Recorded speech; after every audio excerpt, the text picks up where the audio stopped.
ಕೆಲವೇ ಗಂಟೆಗಳಲ್ಲಿ ನಾವೆಲ್ಲರೂ ನಮ್ಮ ದೇಶದ ಸ್ವಾತಂತ್ರ್ಯದ ಸಂತೋಷವನ್ನ ಒಂದು ಕಡೆ ಆಚರಿಸಿದ್ರು, ಮತ್ತೊಂದು ಕಡೆ ಈಗಾಗಲೇ ಸಹೋದರ ಹೇಳಿದಂತೆ ವಿಭಜನೆ ಅನ್ನೋದು ಒಂದ್ ರೀತಿ ಕರಾಳ ರಾತ್ರಿ ಅಂತ ಹೇಳಿದ್ರು ತಪ್ಪಾಗ್ಲಿಕ್ಕಿಲ್ಲ.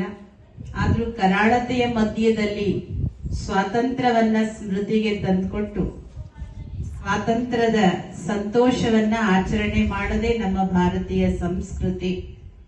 ಇವತ್ತು ಇಲ್ಲಿ ವಿಶೇಷವಾಗಿ ಐಸಿರಿ ಟುಡೇ ಐಸಿರಿ ಫೌಂಡೇಶನ್ ಇಂದ ತಾವೆಲ್ಲ ಯುವ ಶಕ್ತಿಯನ್ನ ನೋಡಿದ್ರೆ ನಿಜವಾಗ್ಲೂ ತುಂಬಾ ಹೆಮ್ಮೆ ಅನ್ಸುತ್ತೆ. ಎಷ್ಟು ಗಂಟೆ ರಾತ್ರಿಯಲ್ಲೂ ತಾವೆಲ್ಲರೂ ಇದಕ್ಕೆ ಭಾಗವಹಿಸಿದಿರಿ ಉತ್ಸಾಹಿಗಳಾಗಿ. ಅಂದ್ರೆ ಇವತ್ತಿನ ಯುವ ಪೀಳಿಗೆ ಮುಂದಿನ ಭವಿಷ್ಯದ ಒಂದು ಬಹುದೊಡ್ಡ ನಮ್ಮ ದೇಶದ ಆಸ್ತಿ, ಶಕ್ತಿ, ಸ್ಫೂರ್ತಿ.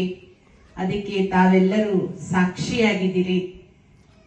ಈ ದೇಶದ ಸ್ವಾತಂತ್ರ್ಯತೆಯಲ್ಲಿ ಅನೇಕರು ನಮ್ಮದೇ ಸಹೋದರರು ತಮ್ಮ ಪ್ರಾಣವನ್ನ ದೇಶದ ರಕ್ಷಣೆಗೆ ಮುಡಿಪಾಗಿಟ್ಟು ಅವರೆಲ್ಲರ ಪ್ರಾಣ ತ್ಯಾಗದಿಂದ ನಮ್ಮೆಲ್ಲರಿಗೂ ಸ್ವಾತಂತ್ರ್ಯವನ್ನು ತಂದುಕೊಟ್ಟಿದ್ದಾರೆ.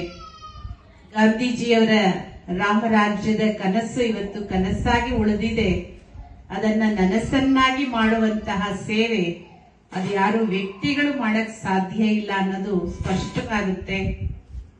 ಪರಮಾತ್ಮ ಶಕ್ತಿಯಿಂದ ಮಾತ್ರ ಈ ರಾವಣ ರಾಜ್ಯವನ್ನ, ಅಸುರಿ ರಾಜ್ಯವನ್ನ, ಅನೇಕತೆಯ ರಾಜ್ಯವನ್ನ ಒಂದು ಏಕತೆಯ ರಾಜ್ಯವನ್ನಾಗಿ, ರಾಮರಾಜ್ಯವನ್ನಾಗಿ, ಸ್ವರ್ಣಿಮ ಯುಗವನ್ನಾಗಿ ಮಾಡಲಿಕ್ಕೆ ಅದು ಪರಮಾತ್ಮ ಶಕ್ತಿಯಿಂದ ಮಾತ್ರ ಸಾಧ್ಯ.